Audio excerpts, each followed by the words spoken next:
Greetings. We have with us today Joanna Cherry. Hi, Joanna. Welcome. We have different sound things going on, but Joanna is a spiritual teacher who has received clear messages for decades from her I Am presence and beautiful masters. Whenever she is guided, she shares a particular message with others.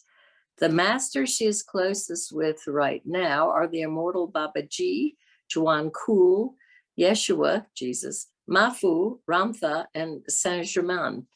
She aligns her heart and mind and lets things flow. Joanna is a doctor of ministerial sciences for teaching of intuitional metaphysics. A non-denominational church whose teachings are brought forward by Babaji. She founded the Ascension Mastery International and for 16 years traveled, taught workshops, and spoke at conferences around the world. She then fulfilled her master's request to gather pictures of masters, angels, and deities, and to get them far and wide into the world. Joanna is now on a spiritual retreat, serving humanity and creating her earthly spiritual journey. So welcome, Joanna. Well, hey there to all of us. I bow to my beloved spirit, I Am, and to our overlighting Mother, Father, Goddess, God of all. And thanks for this wondrous life that we are all a part of. I bless this talk, which is guided by Spirit, to be the best it can be for all of life. Our new timeline for Earth is mostly in place. We have come to within about 95% of fully joining our new Earth. A new timeline happens for a planet when you get the polarities of energy on one planet too much to really fit on one planet. This is what's happened to us. The old paradigm of war and money dominance and poverty and illness and all the other ills we have experienced was coming head to head with the awakening of us, of humanity, of Earth, more and more every day, until it came to the point where we had to change our past in order to have everything become reharmonized. And so this is what we did. Way back in 2013, a majority of us on Earth voted in our new timeline for our planet. It had to be a majority or it would not have happened, and we might be now have gone the way of Lemuria and Atlantis. But we did find a majority of light to vote for this wonderful timeline. And since then, we've gone back to change our past enormously. This is what you can do when you know that time is one. All time is one. And so we have gone back. We have changed all of the wars by basically wiping them out. They were caused mostly by the elite or the cabal, and we're not blaming anybody here. We've all been doing our best. But we were able to wipe out all of the wars of the last hundreds of years. We've been able to restore the pristine environment of our beautiful planet by never allowing pollution to take hold in the first place. We've done many other wonderful things, remarkable, beautiful changes that have resulted in an earth that is like paradise now. After about 4 years of working in this way to change the past, we got far enough so that we chose, and it was time to manifest what we had already created, to manifest it. And with the help of our own beloved divine master selves and our beautiful master friends that have been helping us on earth for a very long time, we actually manifested this new world, this paradisical new world, on a lighter dimension. We have been on third, and now we're upper third, nearly to fourth on earth, and our new life is on upper fourth and nearly to fifth. So we do not see it here. All of the changes that we made, all of these things that happened, were done on a very deep level of consciousness, where we, on the outer level, do not see it. But it's on a consciousness where all of us are one.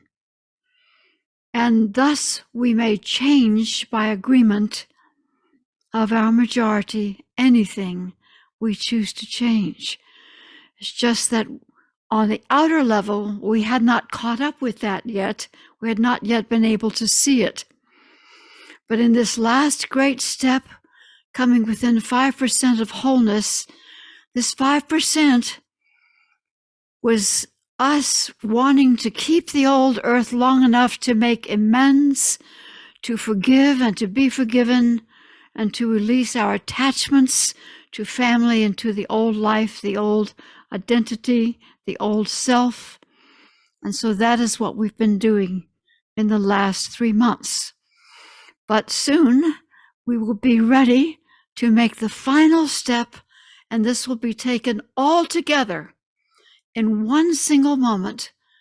We will be all here in our new life, living our new life, and we will not even be aware that this has happened, because we are simply going to slip into our new self that has already been created as we have desired, and just keep on living that life from one moment to the next. We will not remember the past, because if we did remember the past, we would not be able to have such a marvelous, paradisical new present. And so we forget the old, and that's what we're about to do now.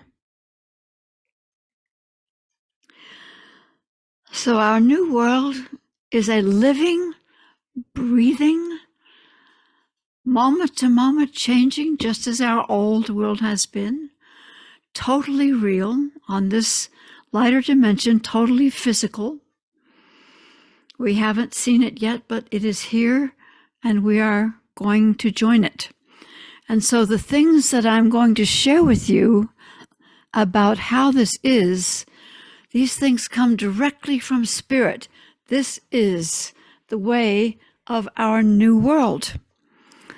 And so you can know, if you choose to know, that these things are actually real and physical, and we will be stepping into them. But they've been going now for about 5 years.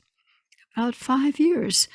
And during this 5-year period, more and more of changes have occurred to make it ever better and more wonderful, our new world, because we have continued to waken up more and more.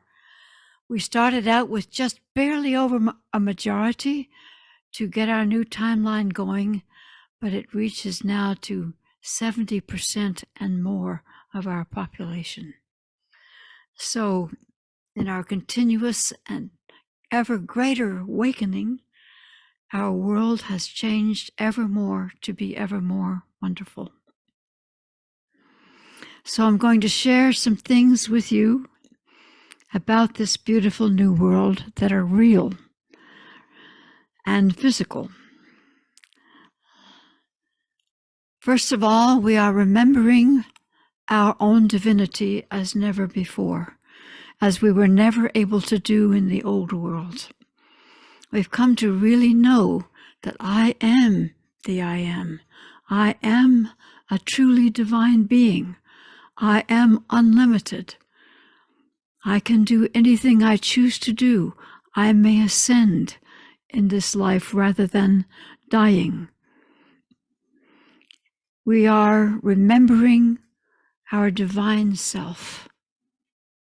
And part of the outcome of this is that we, in the schools we have for children, for our children of the new world, we teach them that they already know every single thing because they are part of life, part of Mother, Father, God, with their own divine, unique I am presence, and they already know everything when they looked to find it. So our schools have been about teaching our children to reach into the deep knowledge of the universe and bring it into personal consciousness. So that is the amazing thing. These schools were begun in our old world by a beautiful being, last name of Shatinin, in Russia. And for him, the children designed and built their own schools. It's never sitting in classroom for hour after hour, but breaking up and studying one subject and discussing and sharing and bringing in new ideas and helping each other to learn the subjects that they have learned and learning from the others in return. So this is an amazing new way, true way of education in our beautiful new world. We have a pristine environment, as I mentioned, pure waters even in our cities. The water is not used for sewage any longer. We have simply septic systems or composting systems, toilets, or whatever it is. But water, the pure, wonderful water, is left alone regarding waste, which I think is a wonderful, wonderful improvement. So the waters are pure. There is no chemical, poison, or fertilizer or pesticide to mess with the waters or the earth. And there's no smoke of factories to mess with our air. There are some factories, but they do not pollute. And so we have this wonderful, pristine environment, pure air, drinking in pollen, breathing in pollen, so health-giving, life-giving, pure waters to drink, pure earth to grow our food in. It's what a wonderful, beautiful change from how it used to be. There are no freeways. There are even no paved roads. We do not need them. We live in a rural environment with other ways of getting around, which I will get to as we go along. Our weather is now moderate. We have plenty of rainfall, plenty of sunlight, plenty of warmth, and plenty of cool. There are no more typhoons, hurricanes, tornadoes, droughts, floods, any of those things any longer, because all of these things in our old world came from the dissonance, the disharmony of human consciousness, because we are the divine force upon this planet, and our word is law. And so in all of our troubles and dissonance, our weather simply obeyed and reflected this back to us in our past. So our new weather is so wonderful. And to help this out, an enormous change has happened for our forests. In our old world, we had about 3% left of old growth forests. in our new world, we have about 97% old growth forests. There are no lumbering companies. We're not dominated by money any longer. Trees are not cut to be paper, to be used and discarded like with napkins or paper towels or all of that kind of, even toilet paper. We have found different ways. We do not use paper the way we used to. Therefore, we do not cut trees down the way we used to. Also, on our lands, on our individual family domains, we have forests. That's a part of the plan of the family domains. And we can use the wood of our own trees when we need to build our homes or any other purposes that we have. Our family domains are based upon usually about 2.5 acres. And this information comes direct to us from Anastasia's books, the Ringing Cedar series that her true love and twin flame Vladimir Maigret wrote and got out into the world. So these are ways we used to live on earth, which were paradisical and which have begun to be reestablished in these past 30 years or so since her information has come forward. So a family domain is a way of creating paradise. People who love each other, a loving couple, come together, choose a space of land. Land is free. Land is free in our new life. So they choose the land they desire, usually as part of a community with other people. They plant a green fence around it. There's no crime in the New World, so we don't have to erect these big walls and fences as we did in the old life. So berry bushes or saplings or however we want to plant our green fence, just to say, just to denote our own space. We have our own source of water. We can form our own electricity through wind, through water, through whatever means, through sunlight, solar. If we desire to have electricity, we have our home, small or large as we choose. We grow all of our own crops, our fruit, our vegetables, our herbs. We grow wonderful flowers. And when our children are born, we raise them as the deities that they are, the wonderful, beautiful, divine beings, that we let them know this from the very beginning. In the womb, both the mother and the father talk so lovingly to the fetus because we are God beings in the fetus state. And so we can hear and we can take in what is said to us by our beloved parents. So it is an entirely different and wonderful, wonderful life. About 60% of our new world is in these beautiful family domains.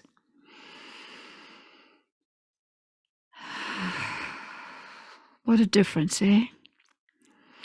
There are cities, there are towns, but the largest of them is about 20,000 people instead of 20 million people. And so our environment is rural. We even use horse and buggies still. Our roads are dirt roads. But we have other technologies of getting around which are wonderful, which I will also be sharing with you. Our health is perfect for almost all of us because we are happy, we are whole, we are in spirit. And that is all that has been missing for our health in the old world. When we are one with spirit, when we are joyful, when we are free and clear, because we will have forgotten all of our troubles of our old life and old world and old selves. And so in this forgetting and choosing our new paradisical life, we also have completely healthy bodies. If there is anything that goes wrong, it is cured by our local herbalist. There are no hospitals. There are no of the other old kinds of doctors with the medicines, but there still are people know how to, set bones or even do surgeries if that is necessary, but it is almost never necessary. So our health is so wonderful. We're strong, we're vibrant, and we live for a long time and even into foreverness, which we are coming to also soon. There are also no railroads. I forgot to mention that. I'm keeping a little eye on my computer here. No freeways, roads, or railroads. Our emotional health and mental health are also very sound and wonderful. They go right along with our beautiful and totally healthy forms. So it is a great new life that we are living. We have much of creativity since our family domains take up little of our energy or time to grow our crops, our flowers, to keep it maintained. And so we have plenty of time to be creative in any way that we choose. Many of us will be creating our beautiful tools that we use in life, our utensils, our dishes, our pots and pans, our clothes, by hand or simply as we are shown by our own divine spirit.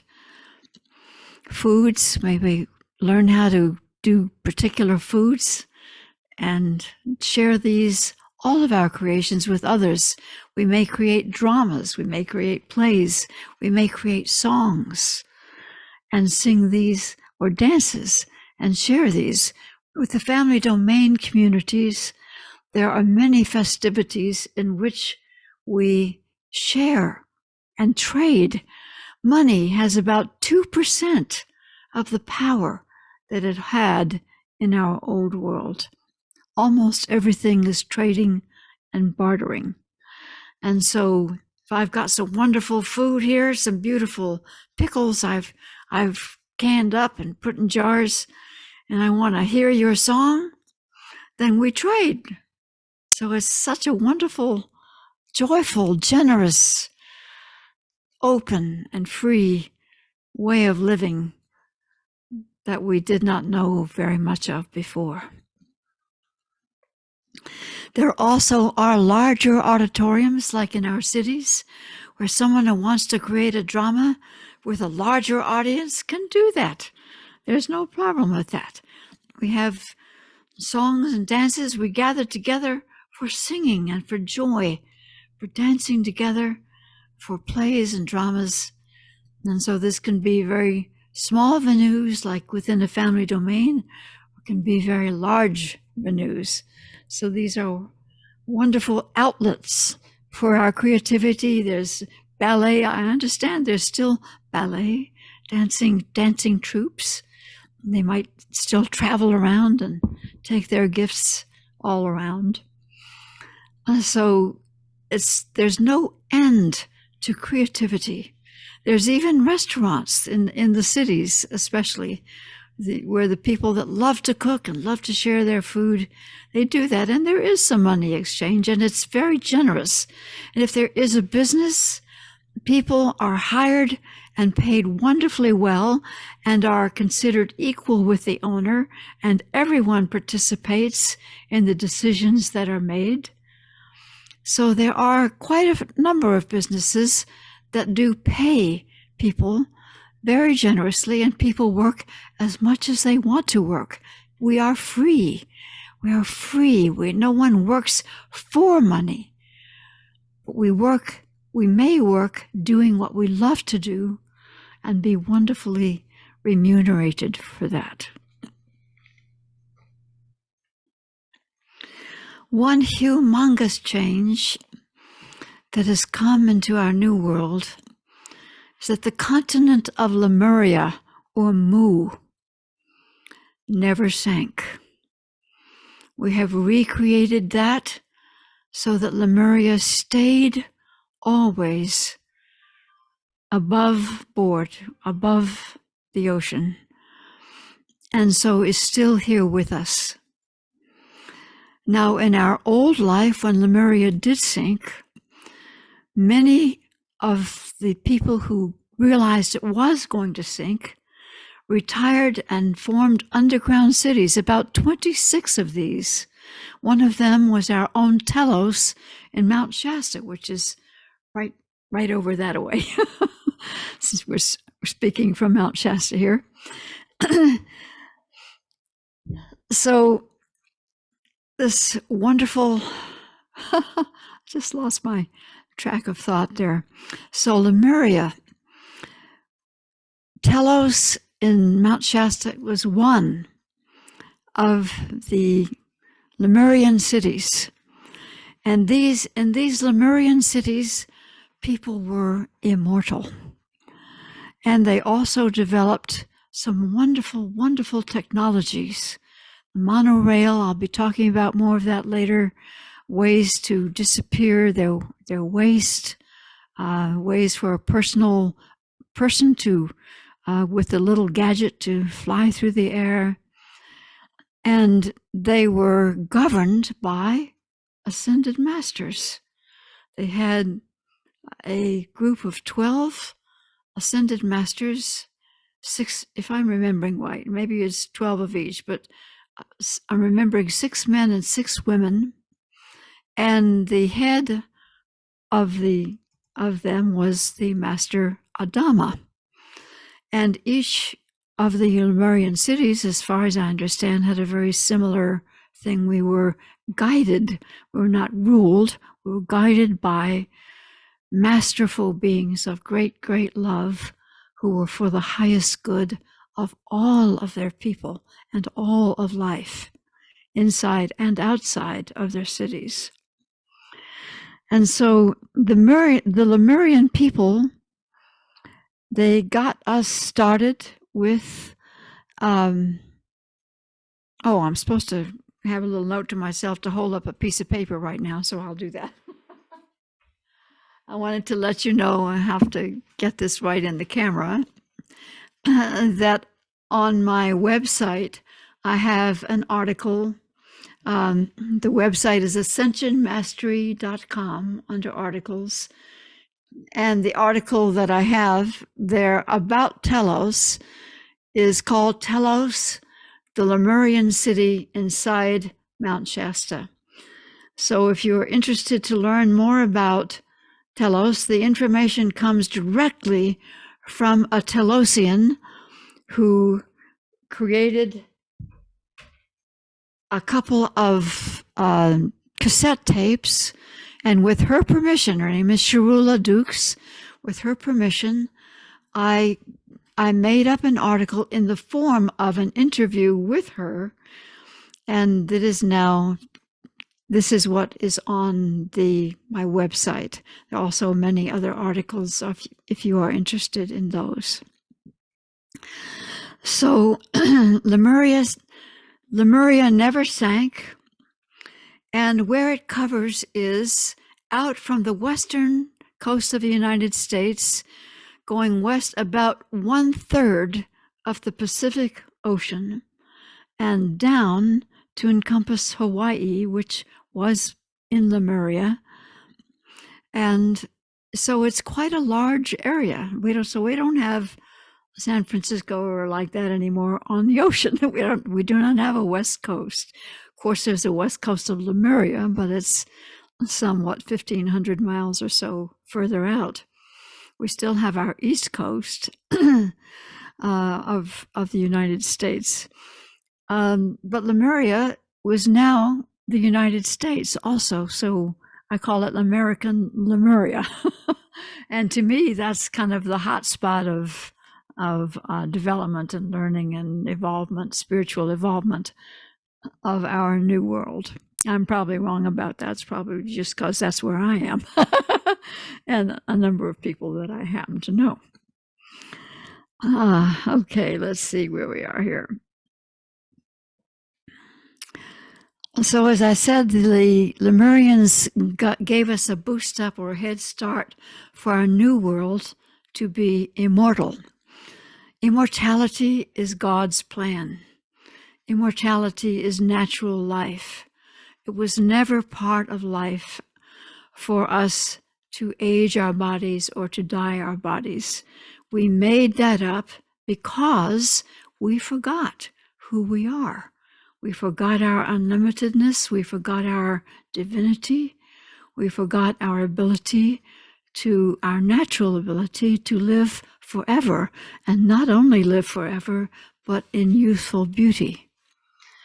And so the fact that the Lemurians, who are now on land with us, they're not in their cities anymore, that they are, so many of them are immortal, then it is helping all of us to remember, oh my gosh, this is part of my own divinity as well. I can do this as well. Okay, I think I will do that. And so we are rapidly becoming a world of immortals. That is a very great and wondrous gift that the Lemurians have given us, and we are very thankful to them for that. Another thing that, so ways of mastery, not only immortality, but other ways of mastery are coming our way, are beginning to be taught in our new world and are beginning to be practiced. Another of these is travel by thought. In other words, we are able to spin up the frequencies of our form, think of where we choose to be, where we choose to go, and be there with our whole physical body. That is a natural ability for a master. And each of us, we have a goal now of a world of masters for our new life, for our new world. And so this travel by thought is already being taught and beginning to be practiced by anyone. Teachings are all free by anyone who chooses to tune in and to do this. Another one of the powers is ascension. And that is that if we are an immortal being, and we choose to, or mortal, if we stay mortal, and we are leaving our body behind, then it doesn't die. We simply, that was a wrong phrase. We don't leave our body behind. We take it up into a lighter frequency and then go wherever new place we want to go. If we've spent a couple thousand years on Earth as an immortal being, or been born over and over again as a mortal being, in any case, when we are ready for a different scenario, we can take our bodies up into a higher frequency and know how to place it from our divine spirit, which will help us with that, to place it where it is we choose to go, our next place of being. So ascension is another one of our natural abilities that we are relearning, because all of us have been great beings. We've been gods and goddesses before we came into limitation. And so we are simply bringing these things back to our awareness, our consciousness now. Another one of our natural abilities is manifestation. We can learn to manifest anything we choose from the air, from ethers. This includes gold, includes money even. It includes a home if we're standing there in front of where we want our home to be erected and we've envisioned it very, very clearly, and we have learned how to do this, because there is some learning involved, relearning. Then we can go, boom, there it is. We don't have to build it, and we can tweak it. Well, I like this, but I don't like that. So, okay, we're changing that right now. So manifestation is one of our natural abilities that we are relearning. And also demanifestation. If we have waste, we can just disappear it. So it's pretty amazing. A wonderful ability.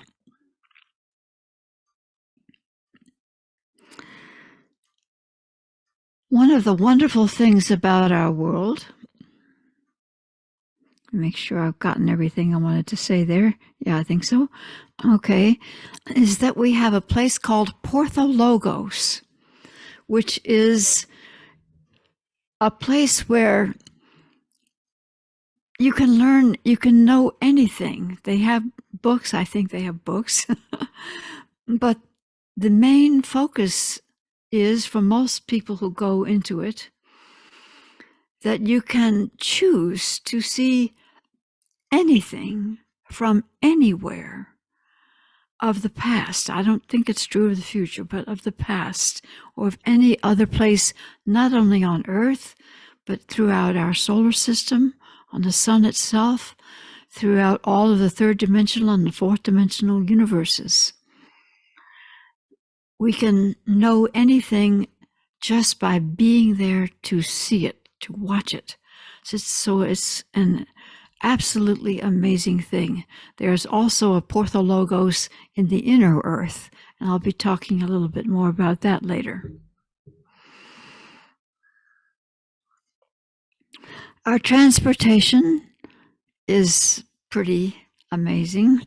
It's not just horse and buggy, but the Lemurians had developed a monorail system, and that is, they learned how to bring such humongous heat that they would melt rock to the width required of a tunnel for a monorail to go in, and then seal that space off so that it's even flexible, in spite of being adamantine in its hardness. No earthquakes will touch it. And so these tunnels, and it's very easy and fast. They just go, and the tunnels are formed, and then a monorail is probably created by thought, knowing that these were Telosians. And these monorails are now not only underground, but above ground, and they zip along about 300 miles per hour. And they have a kind of an electromagnetic field around them. So even though they don't try to make everything flat like we did our freeways and stuff. They just go up and down the hills and around the curves. And you're totally stable in your seat. You're not rocking back and forth and being jolted around. It's very calm and very serene and wonderful. And the monorails are also free, and they go all over the world. And they not only go all over the world, they go into the world inside of Earth, hollow Earth, which I'll be talking about more toward the end. And the monorails not only carry people, they also carry mail and goods. So they are multi-purpose things. So you can go to stations, or they try to plan the stations so they're not too far apart. So we get to a station, hop on, and go anywhere we want to go around the planet.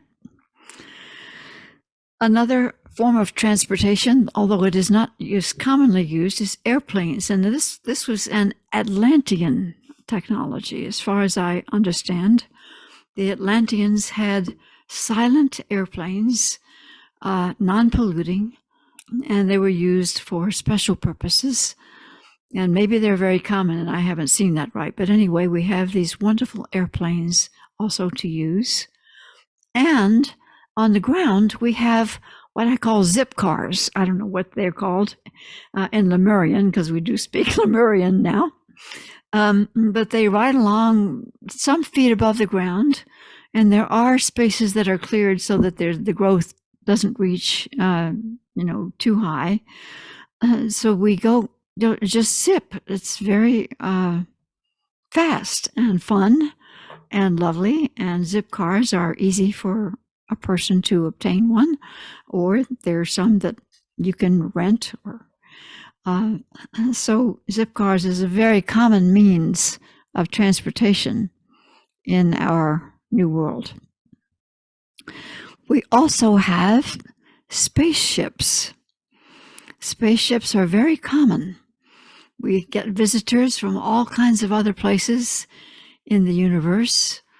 And I understand that the main thing that spaceships are used for now, since they're not used in wars anymore, at least not that we experience, is that we trade things like seeds so that we can grow new crops and give crops that another planet would like that they don't have, give these crops to them. So seeds is a vital thing that is traded. And also metals. Some metals are very common on one planet and maybe non-existent or very, very rare on another planet. And so metals is another thing that we trade. And the other, and probably most important thing of all, is communication, that these ships come from all over the place. And so they know what's going on all over the place in their part of the universe. So we find out what's happening. Aha, this is happening now. This planetary system or this galaxy has decided to do this or that or the other. And there's no concern there, or there is a concern there that maybe we need to address. And so the informational trade is a very important part of our being with spaceships. We have a lot of spaceships of our own, which we send out as well to other places, and a lot of visitors from Arcturus, Sirius, the Pleiades, and Andromeda, and probably other places as well. So spaceships are just a common part of life, and anybody who wants to take a ride, that's also available at any time. You can hop on a spaceship and ride around and see all kinds of wonderful things. So spaceships is part of our life. Now, one of the things going back to monorails is that since they can go through the earth so easily, the earth is hollow. Many people now know this. Admiral Byrd in the Second World War had the experience and had wrote about it in his own journal.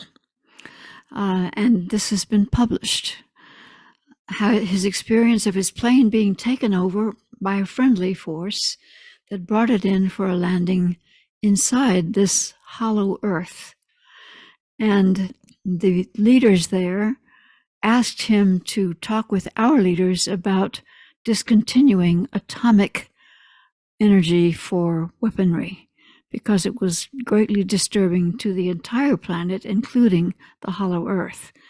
Admiral Byrd did his best to communicate that, but was shut down and told to zip his lips and never say anything about it again. The same Admiral Byrd also had, this was from the North Pole that he came in, an experience from the South Pole, because these are the entrances to the world, this inner Earth, are at the poles. But there are other entrances now which are through the monorails. So we can get on a monorail and go right through. There's a 300-mile wide stretch of land, which the outside of it is our outer Earth, and and then the inside of it is the sky of our hollow Earth. Does that make sense? The hollow Earth is a sphere, and a sun sits right in the middle of the hollow Earth. There's a book called The Smoky God, about a Norwegian man and his son, a fisherman, on a small boat set sail north from Norway, and wound up through many storms and weeks later, sailing right into the hollow Earth, where they stayed for a couple of years And the son, not the father, this father died, but the son came back and wrote a book about it called The Smoky God, if you're interested in learning more about that. But it's a very wonderful world. And I wanted to tell you about a book that a beautiful friend, Diane Robbins, has written. And she asked me to show this to you today. It's called Messages from the Hollow Earth. Messages from the Hollow Earth. And her website is dianerobbins.com. And you can buy the book on the website. So I highly recommend it. She also has work on Telos and some other wonderful things to share. Oh, and just if you didn't notice, the Diane has 2 N's and Robbins has 2 B's. So that's if you're looking that up. So there's a sun in the middle of the hollow earth that turns dark for 12 hours and is light for 12 hours and just keeps on doing that forever. Thank you. 4 minutes. Thank you. And so we have a wonderful civilization there, people that are 7, 8, 9, 10, 11, 12, even taller, and we are on Earth. I didn't mention that. We're much taller than we have been in our old world, usually between 10 and 12 feet tall. So they're taller in the inner world as well, and they totally, it's an environment without seasons because they're inside the world, so their crops and vegetables grow huge all year round, like grapes are the size of an orange. I know these things sound fantastic, but anyway, if you choose to investigate to find out more about this, that's fine. So this 300 layer of land, the center of gravity is 150 miles in. So it's pulling people on the outer, it's not the sky, excuse me, it's not the sky, it's the earth of the inner world is the other side of the 300-mile thing, and the sun is in the middle. And so it's pulling us down and pulling them toward the center, toward the outside of the earth. So it's all gravity. It's all the same gravity. Anyway, I feel like I've maybe gotten a little bit afield here in talking about the hollow earth, but it is a pretty amazing subject. I want to thank all of you for being with me and with all of us. I've so enjoyed many of the other speakers that I have been listening to, and wish every one of us the greatest blessings in experiencing our wonderful new world. We have a new self that is already here, living a magnificently joyful, wondrous life, happy life, loving life, masterful life as far as we wish to be masterful.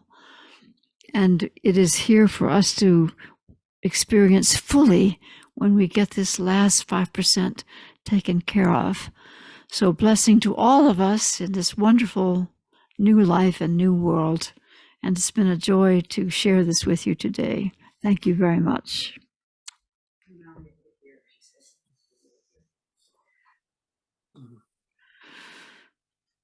Thank you so much, Joanna. I am really extra excited to hear about the new earth, and I now claim my new self. I'm recalibrating a bit to be right there ready when it's time. But that was exciting description. Thank you.